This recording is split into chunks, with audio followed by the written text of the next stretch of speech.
Good day, neighbor. It is another beautiful day here in Utah, USA. In today's episode, we will be doing our yearly Q&A, and I'll be introducing you and doing an overview of what we've got lined up for our projects this year. I'm out here in the cold. We're going to start off by talking on what's to come for the WJ and what the plan is. But first, we'll get into our first question for the Q&A. Pardon my lack of sophistication here. I don't have a spot that I edit or do anything like that. I sit on the couch. It's a makeshift backdrop out here in the yard. That'll have to do for you. So the first question that I'm going to answer is one that has been answered on our Instagram. But for those of you who only watch our YouTube, where are Freddie and Jake? We're all still good buddies. Freddie and Jake are both no longer a part of this channel. And that's just because we've gone our separate ways and we all have our own separate pages, our own separate interests. Originally, this was going to be a collaborative effort between all three of us to put out some cool content. Kind of how like channels like Bleep and Jeep have multiple collaborators on it. That's kind of what we were hoping to do with it as well. But frankly, the interest wasn't all there. Jake has actually moved to Iowa, so he's been gone off of this channel for probably about a year and a half. Therefore, this is just a one-man show with me now, so you only get me. So I hope you're content with that. If you're not happy with it, that's okay, I understand. I'm not happy with me either. I know you guys have seen this one on the channel. There's been a couple changes on there recently. Most importantly, I just got new wheels on there. Thanks Rocks Tricks Wheels, because they make some good stuff. I like it. It's nice. If you're following along on Instagram, you know I have said recently that this thing is being retired from overlanding, and that's because it was going to be retired from overlanding, but just with some other stuff that I'll explain later, this is going back into overland form. I'm going to actually finish out doing what I'm hoping is a tire carrier on the back. And hopefully by the end of the year, I can get like one of the Prinsu style roof racks going on with it. You're going to be seeing a whole lot more overland content, some more of the vlog style videos. That's what I'm going to be doing with this Jeep right here. This thing has been a fantastic vehicle. And I should clarify, the reason I was going to drop this from being the overland rig is because something in my brain was telling me it's just not reliable enough.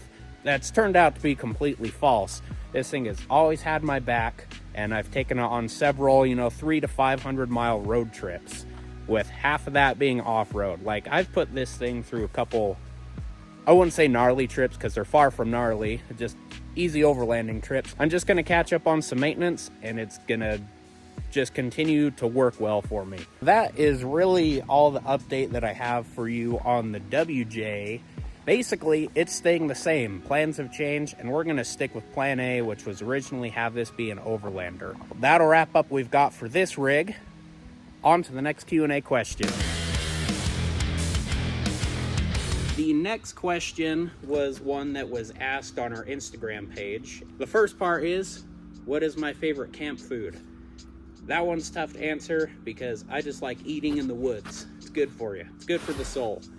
My personal favorite is one that I make because I'm biased, but I love sirloin steaks and eggs. Those are like my two favorite things to have while I'm camping. Breakfast, lunch, dinner, it doesn't matter. It's perfect. Then the follow-up to that is, what is my favorite camping beer? The answer to that is Sprite. Sprite is good. Drink Sprite. I love Sprite. Next question. I have had two people ask me about motorcycles. In this next segment, I'll explain all the motorcycles for you. So luckily, you get a full, long, wordy answer now. You guys at home were so excited to see Freddie restoring his Honda CB400 here on the channel that I have been so inclined to restore a motorcycle myself. Let me show you what I got. Right here is a trailer with 5 Yamaha XS650s on it. 5 of them. We got 2 rollers and then a bunch of stuff. It's a small graveyard. So we got these picked up from a fella here in town. I wish I could call it a barn find, but I think it was like, he's the third person who's had this barn find. So really, it's unknown history on all this stuff, but I've got 2 titles to go with 5 frames right here. So now bear with me while I jam the camera in the face of all these, and then I'm going to talk about it. Everything here is in varying condition, as you can see. Like this whole bike, all sorts of rusty. I mean, none of these have got headers on it, so I really should put something in there to protect it. Yeah, this one's probably been sitting outside forever, really. Next up, I think this one is going to be one of the newer ones of the bunch, just because of the little side cover it's got there. So this one's probably post 1980. I think it's the most original out of the rollers that I've got. Still got the original forks and that cool doodad there. But yep, that one's pretty sweet. It's red, so that's even cooler.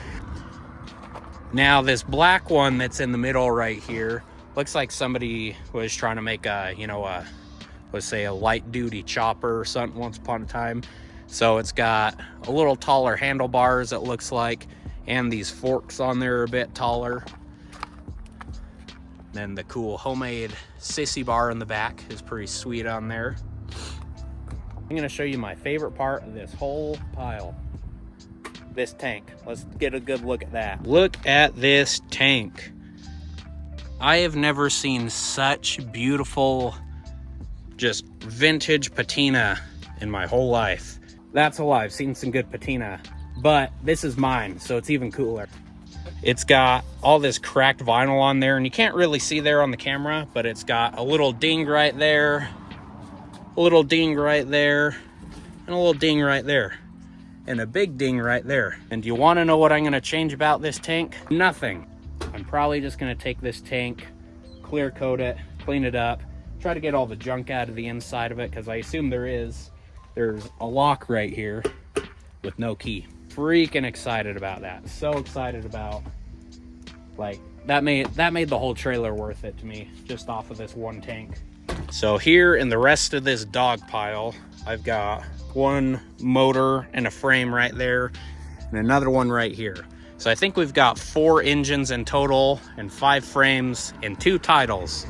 So it's a little all over the place, but between all this, I think we've got enough to make 2, maybe 3 bikes. It goes without saying, obviously this is a big restoration job. What I was really looking for in getting a motorcycle, I wanted something like how Freddie got his Honda CB. Buckets and pails in a pile, just taken apart.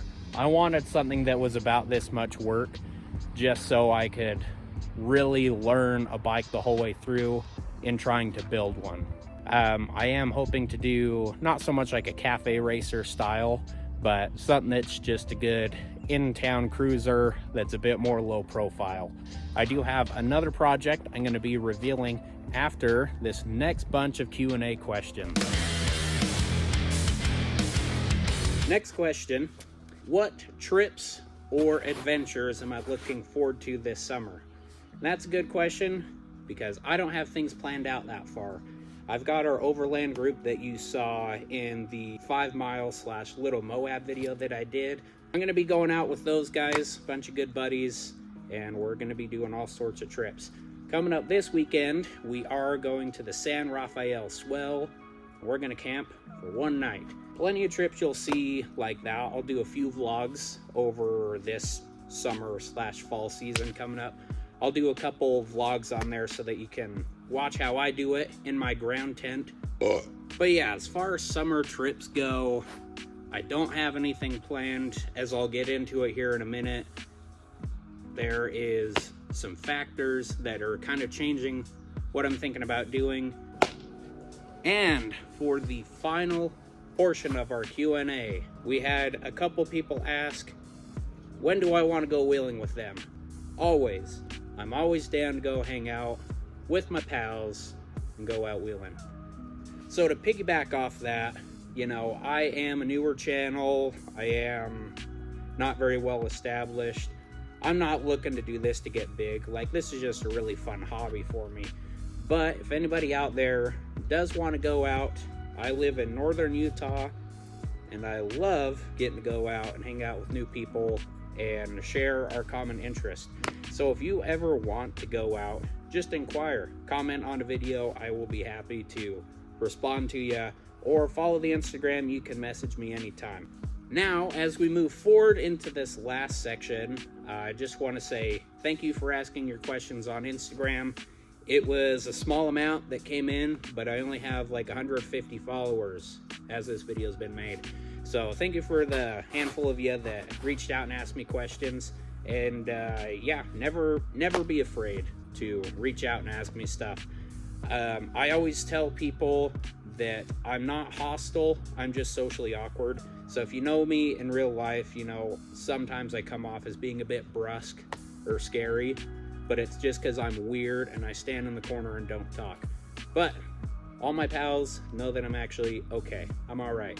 So yeah, hit me up if you ever want to go and goof around. Now, we're on to the final segment, the one I am probably the most excited for. Stay tuned. Now, coming up, this is the thing that I am the most excited about. And I don't know why. I think it's just because I'm a glutton for punishment and I'm stupid. You stupid. They're not. But here's the last thing I'm revealing to you in this video, the thing I'm most excited about. This is my new to me 1996 Grand Cherokee. Why did I get it, you may ask? Because it was an unbeatable price, and that's why I got it. I've been really wanting to use the WJ as the rock crawler, but this has magically fallen into my lap, and I think this one was probably meant to be, and it's here to stay. This is a 96 Grand Cherokee.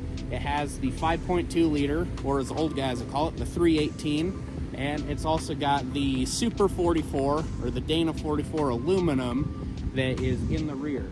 So I've got the bigger axle and frankly a much better engine than what the WJ already has in it. So just due to some of the hardware that's already in it, it makes a lot of sense. Another pro as to why this is so much better than the WJ is it's flat. It's not round. It doesn't look like an egg like the WJ does. Therefore, I'm in a better position to actually make my own bumpers, to make my own rock sliders, to make a tire carrier, whatever it is. It's a lot better for somebody like me who's still, I would say, like a beginner fabricator. Since this thing was so cheap, I don't care about the body damage. I don't care 100% mechanically how it is. So that's why it makes such a good candidate for what I want to do. And it's the right color. It's the right color, guys. Freaking green. I love green. Somebody's decided to go and paint this front end with like a truck bed liner, and it's like that cool Forest Ranger green, but they only did part of it. It's not worth it. This one is probably going to end up being a really slow burn. It's not going to have tons and 40s on it by the end of the year, maybe not even by the end of next year. But what I've got the time to do is plenty of body work and get plenty of time to source the parts. So for right now, this thing is hopefully going to end up just being the new daily. I've only had this for about a week, but so far it seems really, really solid. The friend that I got it from, he had it parked for a long time, and he just stopped driving it because he got another car, and that's all it was. He drove it. It was just fine. It just needed a battery, and I brought it home, and it works. If mechanically on this thing it's not going to be working out quite like I hope, there's a plan B for this. There are events around here where they do like a tough truck little sideshow in the middle of like the demolition derbies or the trash car racing. So the alternative, just cutting to fit the biggest tires I can and doing this with this. So that's alternative number 2. Either way, it's going to be plenty of fun. That's got plenty of smiles per gallon to go. Thank you so much for tuning in to today's episode. We've got a lot of cool things that are going to be coming up this year. You know, it's still slow burn, still a small channel, still a one-man operation now. So I don't expect to be putting out crazy awesome stuff once or twice a week, but about once a month you'll probably be able to expect an upload. A couple of vlogs, couple fabrication things. Yeah, there'll be plenty going on this year, I think. Enough so that I can make some cool stuff for you guys. So thanks for tuning in. We'll see you on the next one.